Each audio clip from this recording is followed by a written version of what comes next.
whatever you're doing on September the 4th, your plans have been altered. We just heard today, just got the announcement that the new Iron Maiden album entitled The Book of Souls is going to be dropped on that day, and we got a number of tidbits of information that make this an exceptionally important announcement. But probably the first and the biggest announcement of them all is the fact that this is going to be, at least for the studio albums are concerned, the first ever Iron Maiden double album. That's right, there's going to be 2 discs to this, and we are going to be experiencing 3 tracks, not just 1, not just 2, but 3 tracks that are above the 10-minute mark in length, including 1, the final track off of this 2-disc 11-song affair that will eclipse 18 minutes in length. Over 90 minutes of new Iron Maiden music, but I'm sure you guys are interested in the album cover, so let's get my ugly mug out of here for a couple of seconds and take a look. Okay, let's come back here. The one thing I will say is that this album cover is certainly a bit interesting, if not a bit simplistic, if you consider their previous couple for albums such as A Matter of Life and Death, or Dance of Death, or The Final Frontier. This is one that hardly seems to have as much detail really presented within it, but I really think this is something that we should be able to forgive the band for, even though the face on that looks pretty damn cool. Of course, Eddie always looks pretty damn cool. For all we know, this is something that could also just be part of a special edition, and there could be something with even cooler artwork inside of it. Really, if you're making a big deal of the artwork right now, you probably should just chill out, considering this is merely an announcement. So what do I think about this? That's why we're here. Cover Killer Nation reacts to this announcement, and I have to say that I am tremendously excited for this album. Some of you are probably wondering what I think this album is going to sound like, and I will give you a bit of a predicted preview.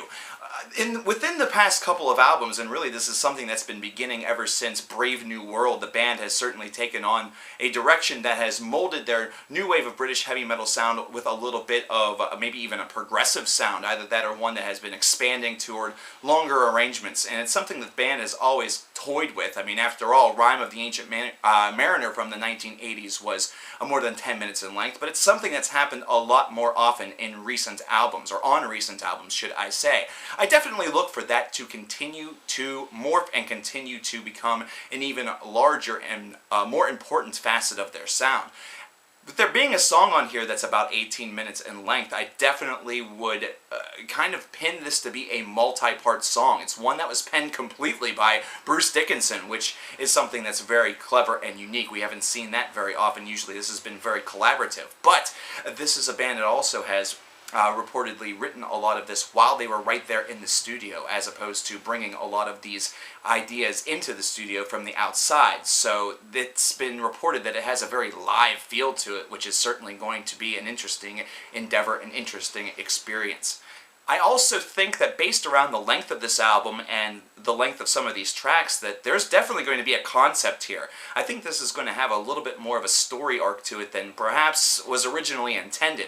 It may not be one that has a direct story that you can follow, similar to an Operation Mindcrime or Metropolis 2 Scenes of the Memory, but I think this is one where everything is going to kind of loosely connect to one another in some way, shape, or form, and overall go with the central theme of the Book of Souls. And really, whenever you consider a concept such as that one, it's definitely one that you can take multiple different ways, multiple different places, and you can easily interconnect and interweave everything together with a little bit more simplicity than you could if this was a dynamic story with multiple characters, murders, and things like that, where it all involves and hovers around a central core group of characters.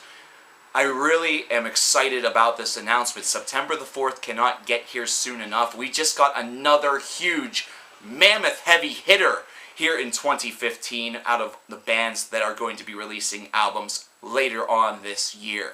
The names keep on piling up, and with Iron Maiden now officially in the fold, we have one of heavy metal's largest names in the ring right now, fighting and battling it out for Album of the Year come December. It's really exciting to think what the rest of this year has to hold, considering it has been since 2010 since we've first heard the Final Frontier, and that was whenever this channel was barely in its infancy. There is an Iron Maiden discography review for anybody who is interested. I will leave the playlist link somewhere around here, or at least a link to the first album to get you started. But at the same time, perhaps this also means that come closer to September, we need to revisit all of those albums and kind of do the discography all over again to kind of bring it up to date and see exactly how my thoughts have morphed throughout that period of time, but also with new information, perhaps what we're able to tell more about Iron Maiden that we can discover within that couple of month stretch. What are you guys thinking right now? What's swimming through your mind? I want to know in the comments below. Please tell me, are you excited about this? Are you kind of not as excited as you expected to be? What does this 2-disc idea really bring your mind to think? I want to know in the comments below, and please tell all of your friends to up the irons. Tell them all to come and share their thoughts and get excited mutually as a community for September the 4th, 2015, when the next epic Iron Maiden opus, a 2-disc affair at that, will be given to us. Thank you.